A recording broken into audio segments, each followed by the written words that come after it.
when you're going to be a networker or you want to build a network, being generous should be one of the first things that you learn how to do. Hey, Karl, how's it going? It's going really well. It's mid-July. Summer is full bore, and we're getting some great feedback from our podcast. What do you think of that last episode? It was amazing. I felt so, I'll say, anxious because I wish I was interviewing Michelle too, because I had so many questions and you asked great questions. It was wonderful to really get an understanding of what Cauldron's doing and how they're different from traditional biomanufacturing, if you can say that. But the idea of continuous fermentation, it's incredible. It sounds like that is key to unlock the biggest challenge in biomanufacturing to grow everything is cost. How do you get cost to be lower and competitive compared to those products that are made from petrochemicals, which is a highly subsidized industry and manufacturing and product line, supply chain, we can say. Thank you for your questions. But in listening to Michelle, it really made me feel more optimistic because I just been noticing that a lot of people in our industry are throwing their hands up and it's like, oh, we can't get costs down. And the companies are either shutting down or they're struggling to get customers. And hopefully this episode with Michelle from Cauldron has inspired people to think a bit differently that biomanufacturing fermentation processes can be redesigned to bring those costs down. So it was great. I love that episode. Yeah, I mean, you did have a hand in drafting the questions, so it wasn't a one-person show. So thank you for that. And I'm sorry you missed it. Michelle was awesome. And I think it just fits into one of our themes this year in terms of just exploring the world of biomanufacturing so people understand it better. And we had Edward from Synonym, and that has become the number one played episode of Grow Everything. And then we've also had a completely different kind of biomanufacturing with Cocoon Biosciences in an earlier episode where they talked about using cocoons to manufacture certain kinds of proteins. But that sounds like science fiction. And there was some science fiction in the news that I read this morning in preparing for this episode. And there's a company in San Francisco called Cache DNA that is using DNA as a storage mechanism, which we've had that be on the podcast early on as well. But what's interesting about the Cache approach is that they're storing DNA in synthetic fossils. So it sounds very much like Jurassic Park. You're extracting DNA from amber to grow a dinosaur. But in this case, what they're doing is, let's say, storing data, could be movies, could be whatever, and then storing it in synthetic fossils that will last longer. So I thought it was really super interesting. Doesn't that line up exactly with what we were postulating when we were talking to Kyle Tomek on our episode? And we're like, so are our phones going to be made of bones? And I guess fossils are not bones. Fossils are imprint of things in the past, but it tracks. Sometimes we say things and it just sounds insane, but this is in line with what we were talking about. How is DNA data storage going to change the way that we operate every day? And here we go. This is DNA in fossils. Are our phones going to be fossils? Maybe. Yeah. I don't know. It's great. Good question. So then you had pointed out the story about the Aerobiome. And what was that story about? Yeah, there's interesting work happening out of Finland from the University of Jyväskylä. I'm hoping I'm saying that correctly. And what they're doing is they're mapping the world's fungi from air samples. So there's a whole world that has been opened up to me. I've been thinking about this before this article of the microbiome of the air. What are we breathing? There's air that's in the built environment. There's air in our homes, but then obviously the air that's outside. What's floating around in the atmosphere? And it's different in different levels of the atmosphere. And it's wonderful to hear that there's this huge effort happening to map specifically fungi. I mean, there's different types of microbes that are in the air, of course, but they're looking at how can they create a system that, first of all, standardizes aerial sampling. And then how do they obviously leverage all the new types of technology to develop some models, leverage in bioinformatics, and of course, using artificial intelligence to really understand the biodiversity of what's going on in the air. I think this is a good start to looking at different microbiomes in different environments, whether they are in forests or in water, whether they're in urban areas or in deserts. But I love the idea that they're looking at standardizing a methodology so that more people can start mapping out the microbiomes of our environment. Maybe because we know these microbes influence us. We've all been talking about the gut microbiome, the gut-brain axis. Am I hungry? Maybe no. I think it's the microbes that are hungry, and they're just telling my brain that I am hungry. Who am I? Okay, I'm getting kind of deep. Am I me or my collection of microbes? Like who? But let's get back to the story at hand. I'll keep it in the show notes. You guys should check it out. What is going on with mapping fungi in the air? So let's keep this conversation open. I think we're going to have a great conversation coming up in a few weeks about this. So stay tuned.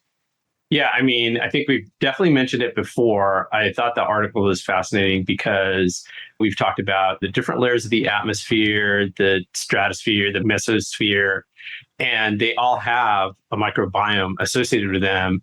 Having a standardized way of collecting samples and then analyzing them, I think will be very useful. I think we need that knowledge. And again, it's just an example to me of how little we know, considering how much we already know. So super interesting.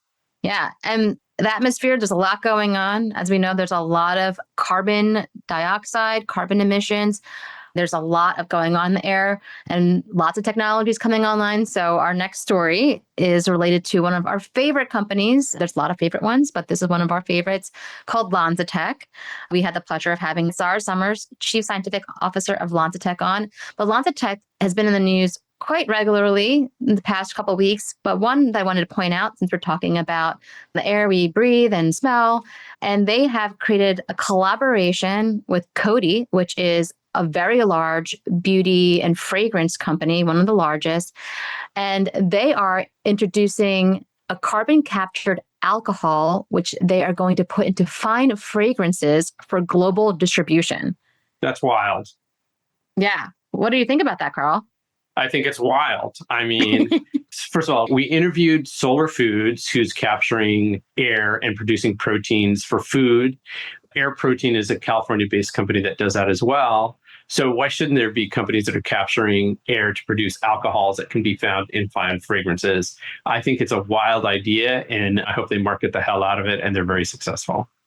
Yes, absolutely. I'll definitely be buying it. I'm not sure if I'll be wearing it because I do have skin sensitivities to fragrances, which there's a whole episode to talk about fragrances because it's just listed on the ingredients as fragrance, but sometimes there's 100 compounds in a fragrance. So anyway, we'll go down that rabbit hole another time. Continuing on our sci-fi topics, which are not science fiction, but science fact, is this new effort happening from a bunch of scientists. They have a company and a technology that they're rolling out. The company is called Electric Skin. I'll link to it. They are raising some funding through crowdsourcing, but it's really looking at bioelectricity and how we can use that, how we can grow bacteria that has electric properties and eventually grow our electronics.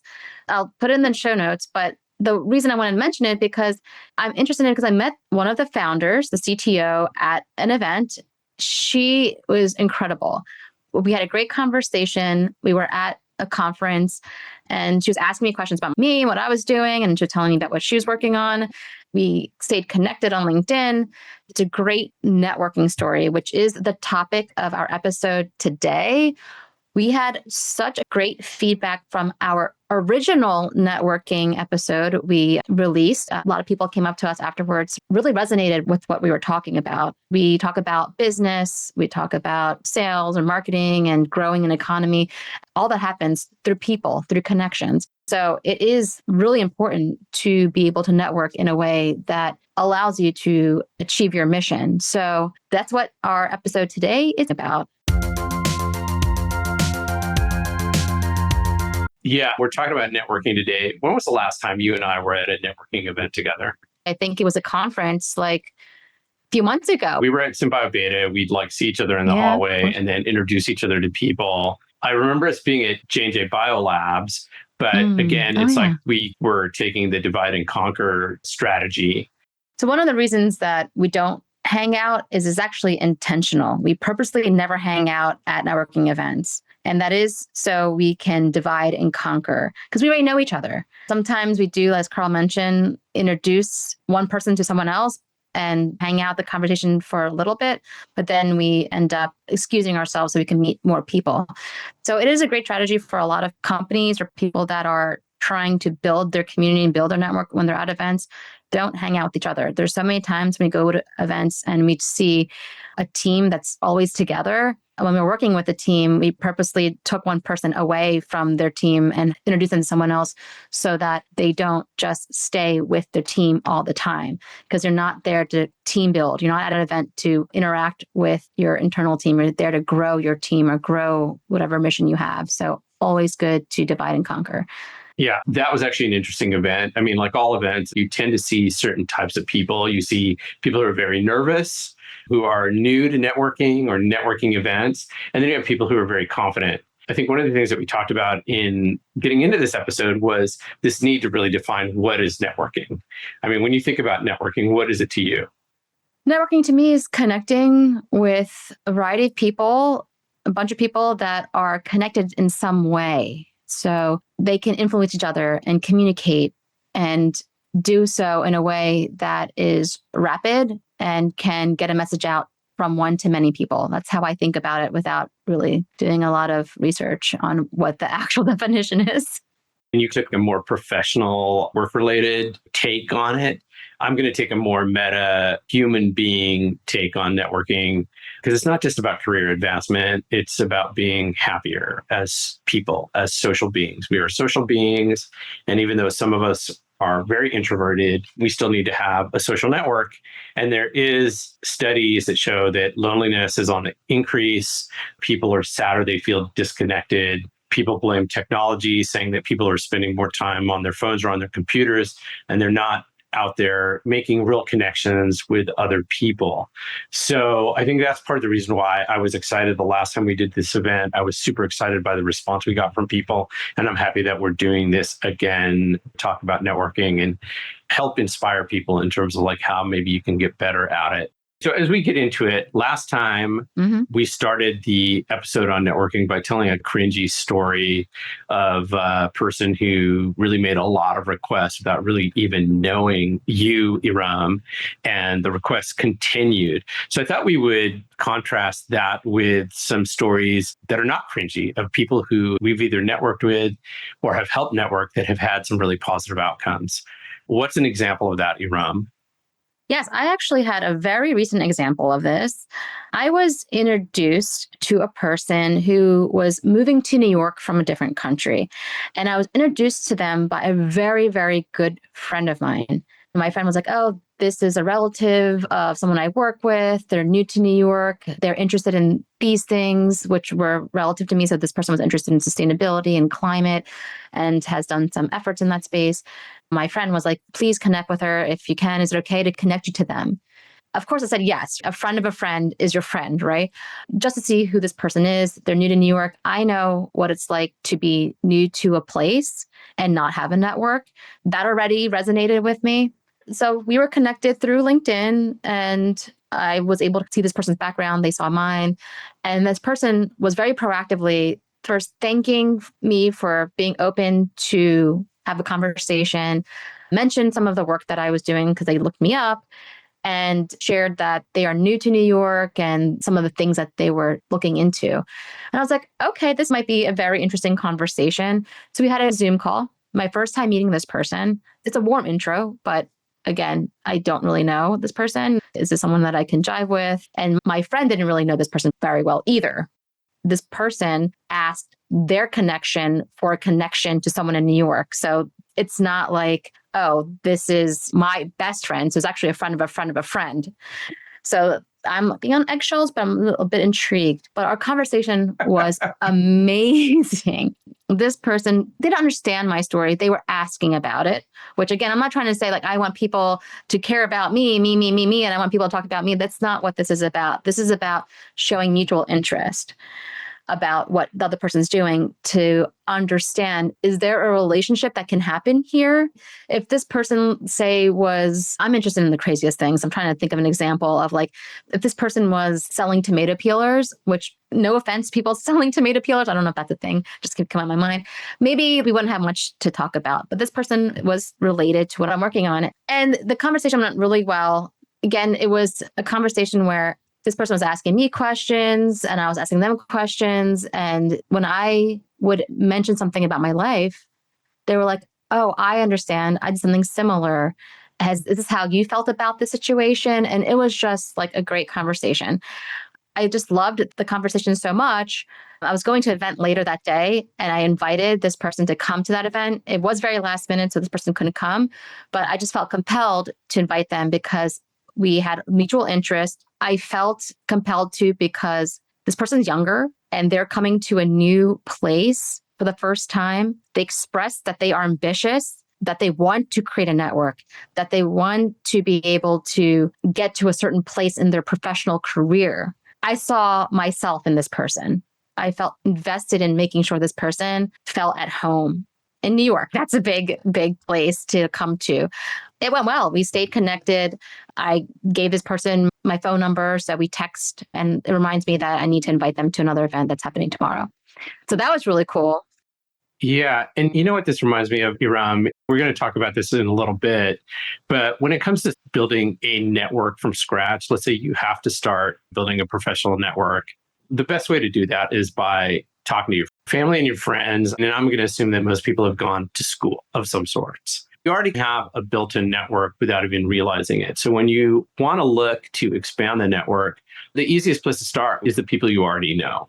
You already have these social connections. And I think that your story works on a lot of levels because this person was introduced to you by someone you knew. It was like a friend of a friend of a friend, and you were interested enough and you can relate to this person coming to New York. The other thing that it reminds me is what this person did was they were very interested in you, which is that old rule of if you want to be interesting, be interested in other people. So this person clearly demonstrated that. So I think that that's a really great story. And then the other part of it is you being who you are incredibly generous. And I think that, and in fact, I think that the very first chapter of Never Eat Alone, which is a book on networking, is called Be Generous. And it sets the tone for this idea of professional networking, but networking in general.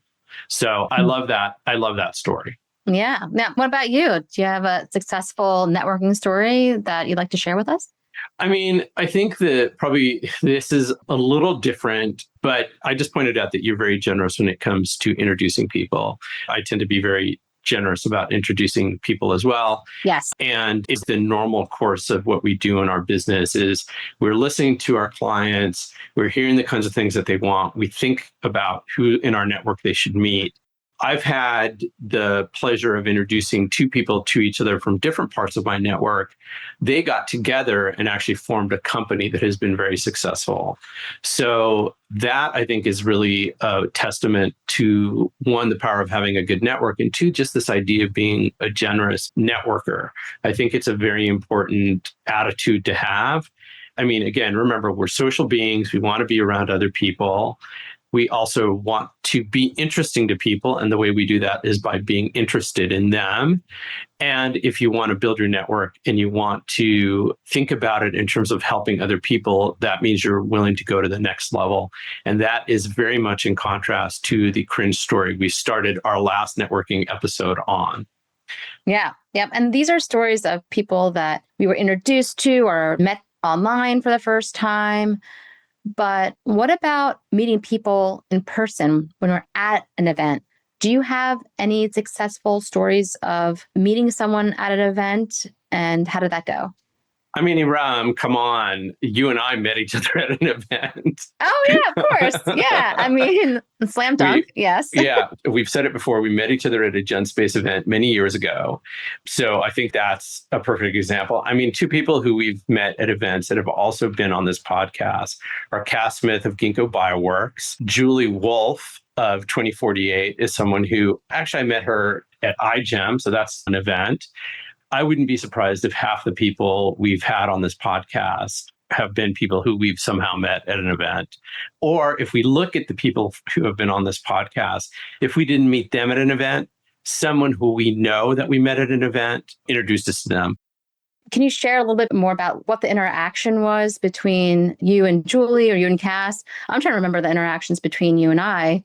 What happened afterwards? What was the follow-up? what happened in the budding of the relationship? What were the first activities? Because it'd be great to paint a picture for our audience on what it took to make that connection at an event when you don't even know that person and you just met them. Yeah, I mean, it's funny to think about like when we first met because clearly there was a connection. We ended up working together a little bit. You went and you did SoundMind, and then we stayed friends. So I don't know what it was about the conversation that we had that led us to go, oh, hey, let's try to work together a little bit. And I think with Cass at the time, if I remember right, he was at a design agency and he was talking about the impact of biotech in the context of design. And I found that to be really interesting. So I wanted to know more about it. So I reached out to him and we ended up exchanging emails, maybe went out and had coffee. I think a lot of times if someone is doing something that's interesting to me, I'll want to learn more. And I think taking that next step of saying, hey, let's go have coffee or whatever, finding out if there's another event we can go to, I think that's been a way for me to build deeper relationships with people. With Julie, what happened was we met at an iGEM event, and then it turned out that Julie was also very active at GenSpace. So I kept running into her. So this is a lesson for anybody who's listening, who's building a network. Show up. If there's a local event, if there's a local meetup, and if there isn't one, you can start it. You should start it. If you show up consistently, that's another way to make yourself comfortable being around other people, but it also shows people that you show up. And what's the Woody Allen quote? Success is 80% showing up or whatever. I mean, there's a lot of truth to that. And in networking, that is definitely the case. If you're showing up at the same event, it gives you the opportunity to meet the same people, have continuous conversations with them, and really get to know them and what they stand for. I think that that's a good example. So this is one of those questions that entrepreneurs get all the time. What if you had to start from scratch? What would you do if you had to start from absolute zero? You've gone bankrupt, you've lost all your businesses, and you need to start from scratch. And I think I've heard it over and over again. The answer is, I would rebuild my network. Or the question the entrepreneur will often ask is, yes, I've lost all my money, but have I lost my network? Because that's how important the network is. The cliche is, your network is your net worth. I think that's let's talk about how do you build a network from scratch. We talked about reaching out to old friends and using your family, but what would you do, Erum, if you lost everything and you had to start from scratch and you had to build a new network from scratch? Yeah, it's actually interesting because it is something that I get asked by people that are younger, that are graduating from college and they're trying to get into a career. And they're not asking about networks. They're just saying, how do I get a job? That's always the question. Yeah. And I say, start building a network. We talked about reaching out to friends, so in college, but like you're saying, going to events, but events that interest you. First, I think before you even go to an event, you need to figure out, what do you want to do? How do you want to occupy your time? For you and I, it's looking at what's going on in the biotech world. What are the advances happening? What's the convergence look like with all the technologies and biology? And it fascinates us, and we can talk about that for hours and hours. So then we tend to go to biotech related events. I'm assuming a lot of people that are listening to our podcast are also very interested in biology and biotech, but maybe they're looking at it from a standpoint of computer engineering or marketing, or just curious to break into the industry. But then looking up, where are those people hanging out at? Are there professional conferences, which is really intense? What's something that's smaller and more accessible? Being in New York is an unfair advantage, I would say, because there's just so many events that are happening. I think our calendars are just filled with events just in biotech. There's climate biotech. There's all these tangential events that still relate to what we're interested in. We're talking about how to interact with those people. We'll talk about finding that super connector. Who is that person that organized the event? What other events do they have coming up? What other events are they going to? It just then snowballs from there because, like you're saying, you're showing up, you're talking to people, you're trying to talk to as many people as possible in a very polite, kind way that resonates with them, what they're interested in, as you said. And so I think that is a great start. It's like really defining what you're interested in, because otherwise you're going to go to an event and you're going to be bored as hell. You're going to be discouraged because you just didn't meet anyone. You're confused. It didn't work out. and you're just thinking, okay, maybe I just need to apply for jobs on monster.com, or I don't even know if that exists anymore because I haven't applied for a job in ages. So, but like, yeah, so that's the best way to get anything done in life is really to interact with other people in a way that is mission oriented. I actually do like the phrase, your net worth is your network. And I really wish that more people saw a network as a friendly professional network. People that have very high net worths probably do not know the people that are spending the money on their efforts. The Valley Exchange, you might not know. Elon Musk doesn't know the person that just bought the most recent Tesla or Cybertruck. Ew. but he values all the other people on his board, not only because they're themselves wealthy and they can put money behind his efforts, but they can support him in his thoughts and ideas, and they get excited by what he's talking about. And I hope it's mutual and that he feels the same way about the people on his board and its executive teams. But using that example, it's the same thing for anyone on any level of professionalism, whether you have a multi-billion-dollar company or you're just starting out from scratch. You graduated college, you're looking for a job, or you're one of the crazy ones who is thinking about starting a company with zero experience, which is okay.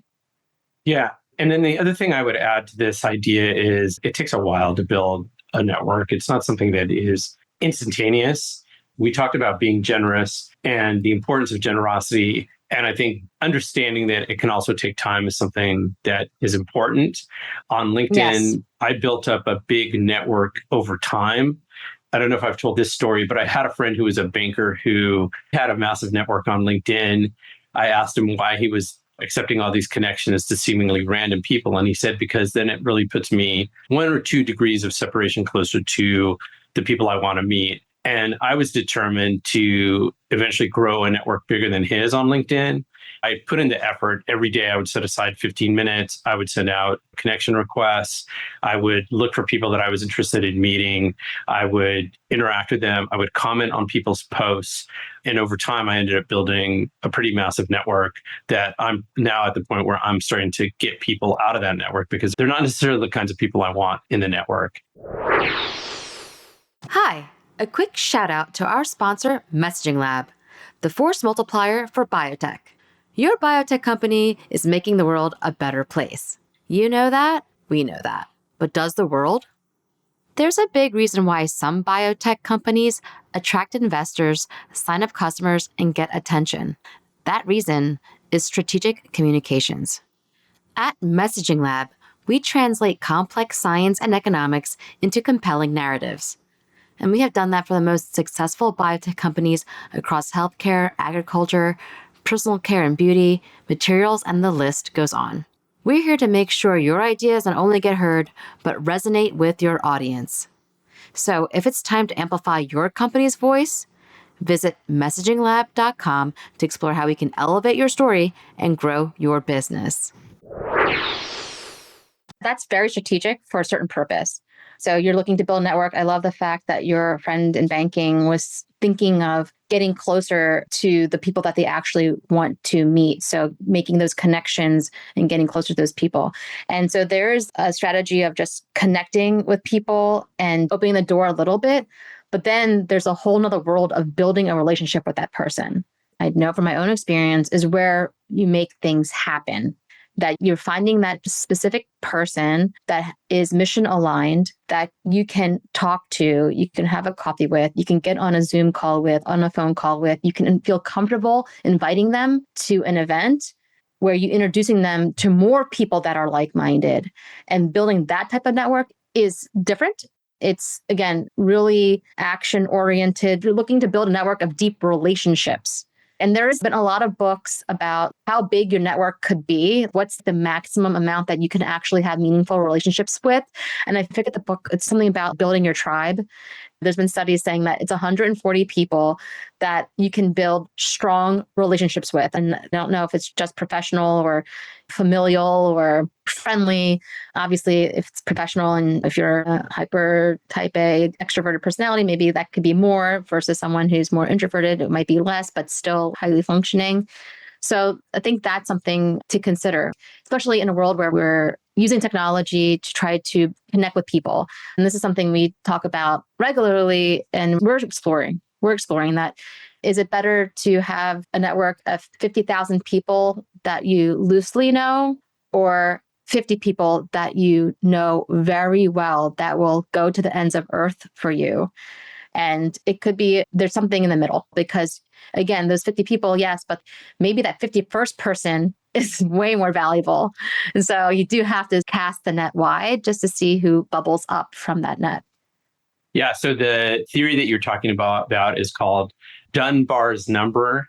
And Dunbar's number, I'm reading this on Gemini right now, proposes that humans can maintain meaningful relationships with about 150 people. And what this says is it offers a compelling idea about the ideal size for a close-knit community.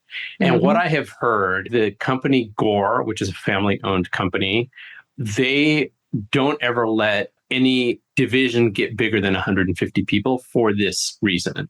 So if a division has massive growth, they'll split it into a division that only has 150 people. I think that's a fascinating idea. The other thing that I would say to Erum about this idea of relationships and meaningful relationships, and I don't know if we mentioned this in our last episode on networking, but there is an article, and we can link to it in the description, about this theory of having a networking secret that is 525, 150. The article describes how to use those numbers as a way of advancing your career. And, we're talking about networking in general. I could also look at this as being something about your social network, but also in thinking about, I mentioned Never Eat Alone. He talks about how to use your networks to advance your career or to just accomplish goals. But in this article on LinkedIn, the 5 people are the most important contacts that you have that could help you reach a goal. And then the 25 and 150 are people who can help the goal, but they're not as either tight of community or they're maybe more peripheral to the people that can help you achieve the goal that you want to achieve. I think it's an interesting way to look at it. And it goes back to that Dunbar's number. The max number of people that you're trying to connect with is 150. Another way of thinking about it from an entrepreneurial perspective that just popped in my mind was thinking you have those deep connections with the people that are on your team, but then you have the larger network of people that you want to add value to, and they're adding value back. And those are your customers. They're spending money on something that you're providing them. And for a lot of people that have a recurring revenue model, which I think a lot of people have, or that's the only way the business would work, they want to make sure that their customers are happy with what you're making. And it's different if you're selling to businesses versus selling to consumers. There's obviously different types of relationships with businesses. When you're selling to businesses, those relationships should be deeper. And of course, you have tech companies. We use a CRM called HubSpot. I don't have a deep connection with HubSpot.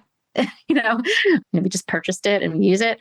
But especially when it comes to startups, you're doing pilots, you're doing other activity where you need constant feedback. And you want that person to want to give you that feedback because you have made a good relationship. But then when you're trying to sell to consumers, that's all emotional. So that is full-blown storytelling that is helping the consumer understand that your product's better than others and that it resonates with how they want to interact with the world, or it's what they're looking for.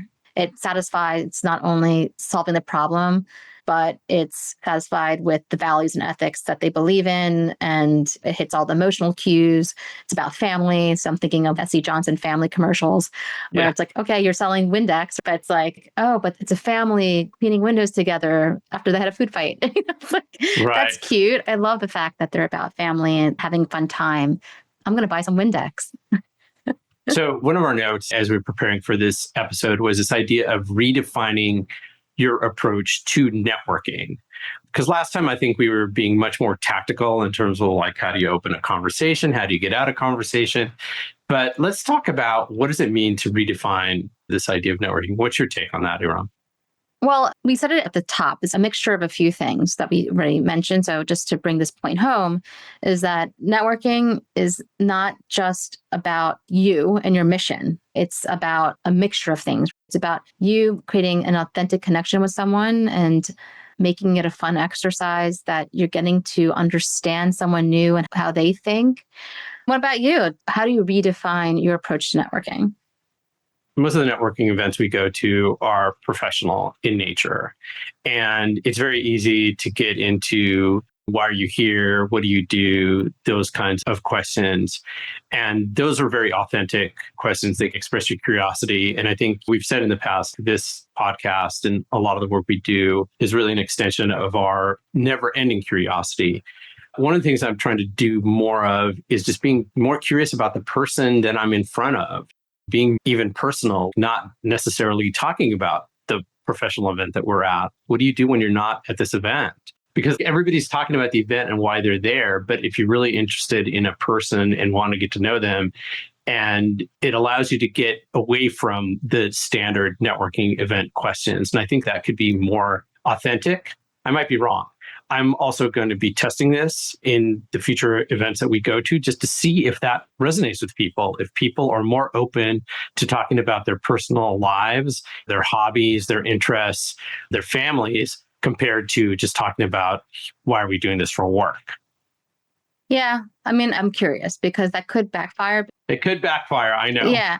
Because there's some people there, and we talked about this as a tactic, is trying to understand in a professional context if there's a there. So, of course, some questions about your personal life is a good thing because you kind of just want to see, oh, okay, like, oh, you're from Philly, I'm from Philly. Okay, great. What brings you here? Oh, you're interested in biomanufacturing, so am I. So it's like, okay, check, just check off a list of what's relatable here. And I think this would be something to test, like how long can you have a conversation? Because there are times where I am having a great conversation and I'm with this person for like 25 minutes. And that could be good too, because if we are completely mission aligned and I walk away from this event with one person that I'm going to have a business relationship with now, it's fine. I think that happened between you and I talked to you and then Ed. Those were the two people I talked to at that Gen Space event that completely changed my life. I think there's just you two. So it depends on what you're looking for. If you go into an event and you have already done your homework, we talked about this in the last podcast, and you found out that there's like 8 people you want to connect with, you're trying to navigate through a conversation. So if you come up to somebody and that person's asking you a lot of questions about your personal life, be kind, answer those questions, and shift the conversation to more of a professional conversation, because that is a good thing to talk to someone about their personal lives. And it's something that our friend Sabria Stukes had talked to me about when we were comparing conversations that we were having at different networking events in different cities. And one thing we talked about is in Boston, we have very deep academic, technical conversations versus in New York, it does tend to be a bit more personal and about living in New York. It's like, oh, did you take the A train? No, I took the, Right. 2-3 train and I switched at Franklin Avenue. And the LA conversation is how you get here. I took the 405. But I mean, the other cliche about New York, the question is always, what do you do?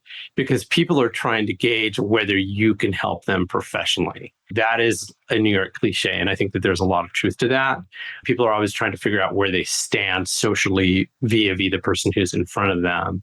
What I'm also just want to make clear is when I'm talking about asking those more personal questions, I know that that can be perceived the wrong way. I'm not looking to pick up a female colleague or whatever. I don't want people to get that idea of Karl asking these personal questions of people. I'm just looking for a different way to connect with people besides just talking about, hey, what do you do? And I don't know if we got into this last time, but we have personally talked about this idea of gamifying the networking experience, making a game out of it, especially if you're new to it. We talked about if you go to a big event and you're shy and you're not comfortable, go around and talk to people at the booth. You have to eventually get good at, and that just takes practice. All right, Karl, what'd you think about that episode? Last time we talked about networking strategies, and we were much more tactical. Once you had your strategy in terms of like what you're trying to get out of an event, we talked about being tactical, doing your homework, knowing who you're going to be meeting, practicing conversation starters, that kind of thing. And so I think this time we were a little bit more philosophical, though there were definitely some nuggets in there that I hope people find useful. What do you think?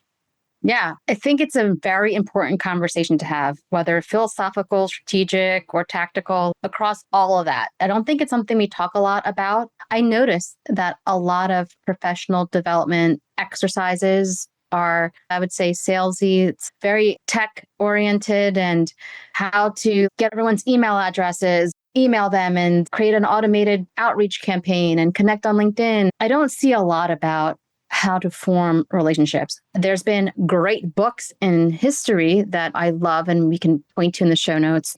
How to Make Friends and Influence People, Yeah. the classic by Dale Carnegie. Yes. Yeah, exactly. That one, there's a bunch. I'm sure there's a link if you look up best networking books, but I don't think it's something that is commonly talked about from a fresh perspective. And I think it's something that needs to be rethought about and redesigned in a world where we're living in a highly techno society, and especially in a professional context, because the way we work is changing.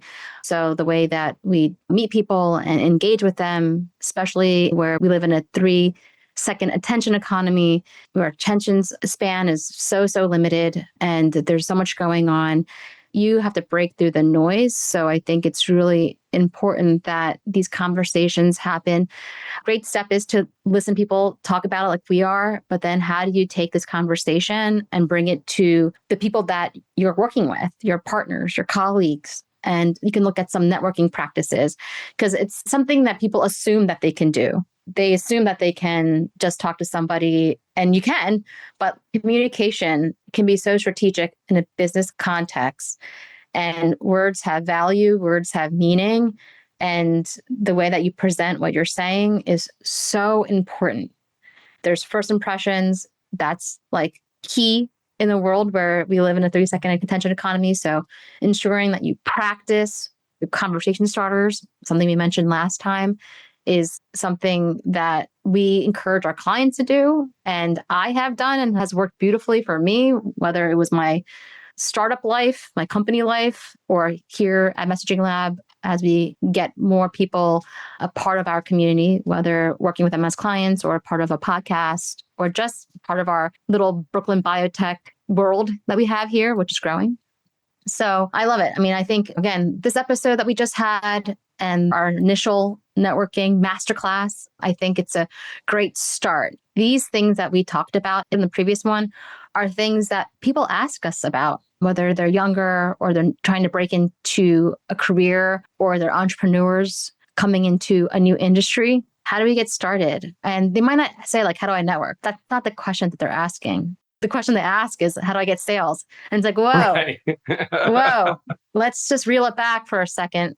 It's really relative to like the way that science is done. It's something we've been talking about, is asking the right question. And a part of our last episode, which you guys definitely need to listen to, we talked about cringe stories. We talked about the fear of embarrassment when people take the big step of getting to the event, but they don't necessarily talk to a lot of people.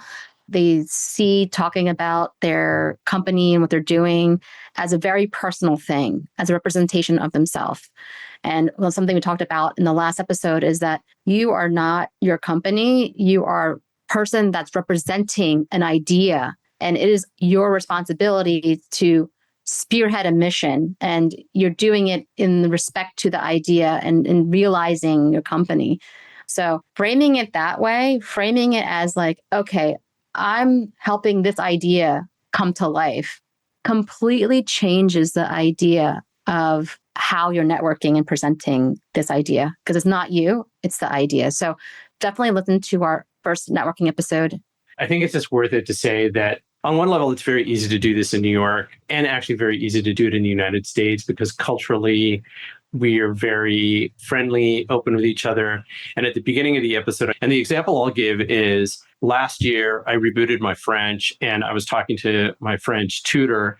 And he said to me, one of the things I love about you guys in the United States is you can talk to people and you're in line waiting for something. In France, we would never do that. I don't know if that's necessarily the case, but that chit chat of how you doing? What's your day going like? Hey, I like your shoes. That kind of stuff is very accepted culturally in the United States. It might not be in other places. And actually, when we talk to our clients who are non-US, we often talk about these things with them if they're coming into the United States, because there is a certain boldness that comes with our approach to networking and eventually to sales. In summary, I would say there's a lot to do. We'd love to hear from you, our audience. Are there questions you guys have for us? Is there experiences in networking that you'd like to share? Let us know. we might do a part 3 episode if there's enough of you who are interested in it. The reason we did this part 2 was because we got a lot of interest. Yes. All right. Stay tuned. Thank you so much. Talk to you soon.